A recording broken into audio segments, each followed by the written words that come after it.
सम्राट अशोक का साम्राज्य विस्तार। बात अगर अशोक के साम्राज्य विस्तार का करें तो उन्होंने मौर्य वंश को एक नई मुकाम प्रदान किया था। सम्राट अशोक ने चंद्रगुप्त मौर्य और आचार्य चाणक्य के द्वारा देखी गई अखंड भारत के सपने को बरकरार रखा था, साथ में साम्राज्य का विस्तार और भी अधिक किया था।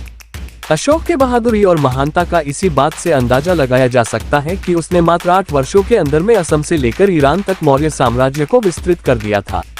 अशोक के शासनकाल में मौर्य वंश की सीमा पूर्व में बांग्लादेश एवं पाटलिपुत्र से लेकर पश्चिम में ईरान और बलूचिस्तान था। इतना ही नहीं, मौर्य साम्राज्य का शासन उत्तर में हिंदुकुश एवं तक्षशिला से लेकर दक्षिण में गोदावरी नदी एवं मैसूर तक फैला था। इन सभी जगहों को आज के वर्तमान समय से तुलना किया जाए तो यह पूरे भारत, नेपाल, अफगानिस्तान, बांग्लादेश, पाकिस्तान और भूटान सभी देशों पर मौर्य राजवंश का शासन था।